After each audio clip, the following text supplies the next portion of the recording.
called Evan Stites-Clayton from Teespring, and he's actually a gentleman who built a company that sold 7 million printed T-shirts in 2014. Ladies and gentlemen, once again, Evan Stites-Clayton.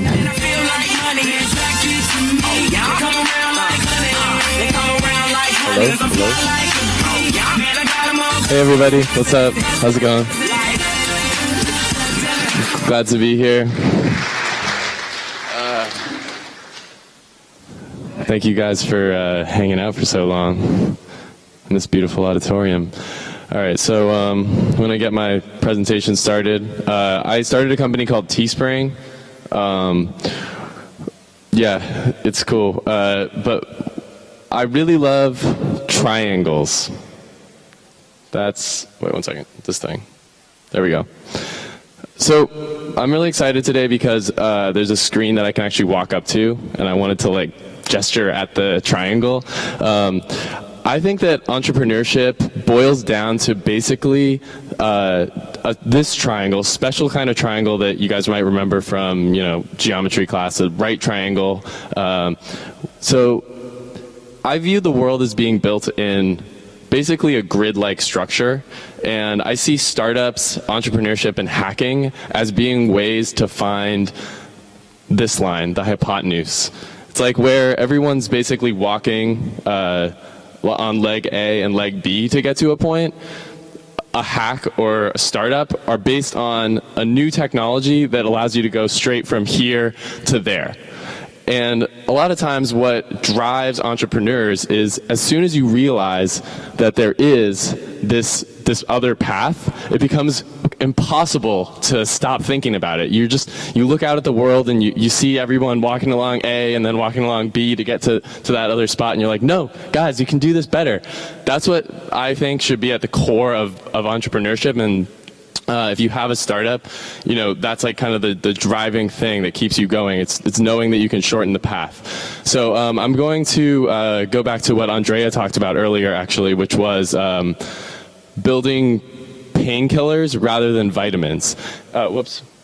There we go. And I'm actually going to break it down into sort of 3 levels of painkillers and vitamins. You have your Tylenol, your vitamin, and then your morphine. So I view a vitamin as a startup that is kind of, you're traversing the hypotenuse of a triangle, which is a acute right triangle, and therefore you're not actually saving that much time. So when you think about startups that are vitamins, a lot of times they're just marginal improvements over the existing technology. They don't make sort of like a drastic change in how things are done, and it's very hard to get people to take these vitamins because they don't have such a big impact. They don't make this big wow, oh my god, it's so much different. I think of a good idea as Tylenol. It's kind of like, yeah, it works, it solves a pain. It's like a isosceles right triangle where there is a significant jump from going on both legs to going on the hypotenuse. I don't know if you guys can tell, but I generally jaywalk when I cross streets. I really don't like taking the crosswalks. Okay, and then if you want to think about really solving a lot of problems at once, then you start to add dimensions to this hypotenuse thing. That's where I get to my morphine example, which is it's like if you had to go from this point in the cube to over here, and you see a way that everyone's kind of going like this and like this and like this to get there, and there's actually a way that you can skip all those steps and just go straight to the other point. I think of users or people in general actually, as like ants. If you guys have ever watched ants crawling along the ground, you'll notice that they tend to all follow one path basically, and it's more common for them to just converge to the path that all the other ants are following than it is for them to actually go the fastest route to where they're headed. And they sometimes they converge to the fastest route, but generally they stick to whatever route is where everyone else is.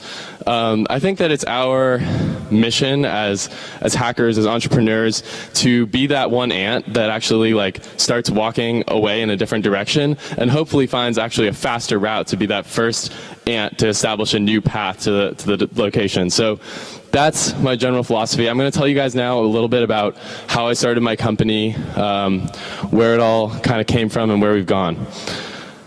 So my story actually starts at a bar.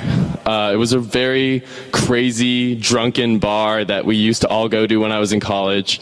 And it was actually known for being the place that you could get into even if you were underaged. And so every Wednesday night, everybody would go to this bar, Fishco.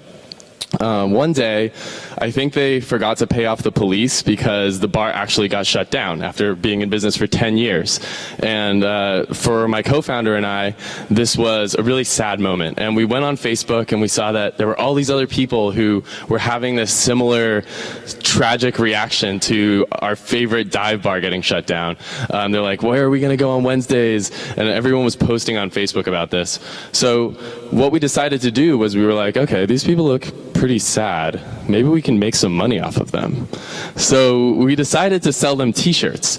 But what we realized was that selling them t-shirts using existing technology was actually going to be very difficult. We had to put down $2,000 up front to buy the shirts.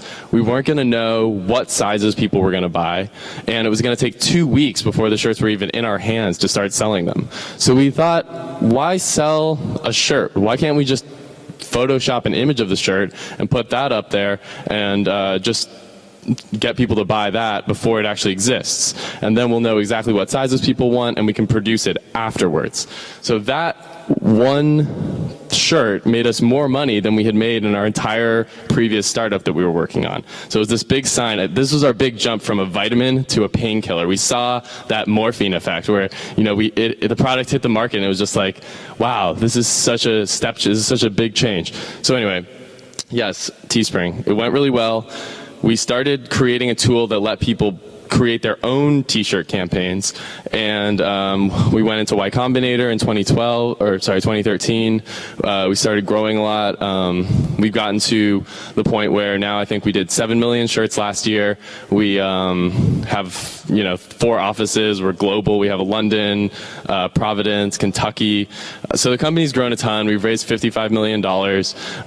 And what I really wanted to talk about was, I think that why our company did so well is really because we've empowered other people to become successful entrepreneurs. All of these people using our platform, and I want to tell some of their stories now. So this is Kim Sprenger. She was in a happy marriage, had some kids, everything was going great until her husband lost her job. When he lost his job, they had no income and they were down to $500 in the bank. She decided to use those $500 to invest into a training course that teaches you how to sell shirts on Teespring. She learned how to sell on Teespring and started doing it and ended up making $150,000 over the next 6 months, completely changing her life. She was able to pay for her kids' medical bills. She was able to do all of these things just because she learned how to use our platform. Another guy, probably even more impressive story, Albert Lonardo from Indonesia. He actually had the idea to create a shirt around the Pi Day of the century. I don't know if you guys were keen on that one, but this year, because it was 2015, it was 3.14.15. So there were a lot of people who were really excited about this, and he jumped on that at the right moment. He ended up selling 20,000 units over a period of about 4 weeks. This guy made, I think, like $400,000 in a couple months, and he's also from Indonesia, so that's the equivalent of, I don't know, several $million, I guess. Here's another person who, this is a very recent story. There were flooding in Texas, and Lauren Flake, 7th generation Texan, and she created a shirt that said Texas Strong and was able to raise $120,000 over 1 month, which she donated to relief efforts for the flood. And we have our Irish success story, Simon Alexander. He actually was one of the millionaires that our platform made. He started with just a $50 investment into some advertisements for his first t-shirts, started selling shirts on Teespring, and over the course of a year, he made over $1 million on our platform. So these are, to me, kind of just examples of people embracing and using technology in a way to empower them to be everything that they can be. And that is sort of the general theme of, I think, what we're really in this kind of moment in history where we have all of these technologies that enable it. It's so much easier to start a company now, for example, than it would have been even 10 years ago. You have things like Heroku and GitHub and like all of these amazing tools that just will catapult you towards building your technology faster than has ever been possible before. So I really love the idea of everybody, you know, it's just like all you really need is a computer and an internet connection, and all of a sudden you're up and started, and whether you're starting your own company or you can use Teespring to start a company. And so what we actually did was we asked all of our users, these entrepreneurs across the world, to send us pictures of their workstations. So I got this series of photos which I really love and I want to show, which are around the world, just how people are achieving entrepreneurship. Like, what does it really take nowadays? It can just be a laptop on a table. This is one of our sellers in Vietnam. We have a guy in India who does a treadmill desk thing. I think that's pretty cool. Someone working inside of a textile factory. This guy, you know, his wife, I guess, got mad at him, and he said that he can only use the bathroom as his office now. This is one of our top sellers. He uses 6 really, really old screens to run his business. This person was able to buy a laptop with the money they made on our platform. These guys, I think, bought a lot of cool speakers equipment that I wish I had with the money they made on our platform. This is my favorite picture, actually. This is one of the entrepreneurs in our system who works out of Pakistan, and this is their setup. It's literally a cot with 1 laptop and an internet connection. So to me, like, this is symbolic of what's now possible. You can get on your computer, you know, from a like dusty alleyway in Pakistan and start making money just on random websites. So if that's what's possible from a dusty alleyway in the back of Pakistan, then what happens when you get 1,000 of the smartest college students in the United States together and give them all access to unlimited amounts of technology? So this is a hackathon that I was at 2 months ago, LA Hacks, and these hackathons are happening all over the place now. If there's anybody in here who's excited about the concept of hackathons, I strongly encourage you to like start one in your own community. I think there are these really amazing things where over the course of 1 weekend, so it'll be like 36 hours or 48 hours, people form teams and they just start building. And the amount of technology and tools and everything that people are able to create in a small window of time at these hackathons, I think is really, it just demonstrates like how crazy of a moment this is in terms of ease of use of technology and how easy it is to really create something awesome.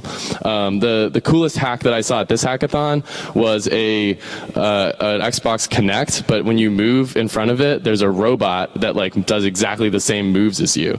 And so you have like a actual like robot mimicking you, and someone built that in 36 hours in the stadium. So I think the question then becomes, what are we going to do with like all this power that we now have? And as anybody who's seen the movie Spider-Man knows, with great power comes great responsibility. What that means to me in terms of startups and technology is that we owe it to ourselves to build everything that we can and to follow our own beliefs about what the world needs. And it's actually, I think, a risk nowadays where even though entrepreneurship itself feels like this alternate path, and it's kind of like, yes, let's be entrepreneurs, we're not going to take normal jobs, but even with that, you can go and be an entrepreneur and still be in it for the wrong reasons, or still get pulled into a system of VCs and debt and all of these things that end up determining the path of what you're building and making it still end up being basically all about making money. And at that point, are you really that much better than some banker on Wall Street? So I think my message basically out to everyone is that you don't need to build $1 billion company. You don't have to have a company that even has a shot at being $1 billion company. You just need to innovate, create something that you really believe in, that you feel satisfied about the mission of what you're working on, and that, I think, is really kind of what success looks like. It doesn't have to be, $10 billion or whatever the venture capital industry wants you to make your company into. So that's my last point. And when you look at these right triangles, just remember, always find the hypotenuse and follow the hypotenuse. Thank you guys so much.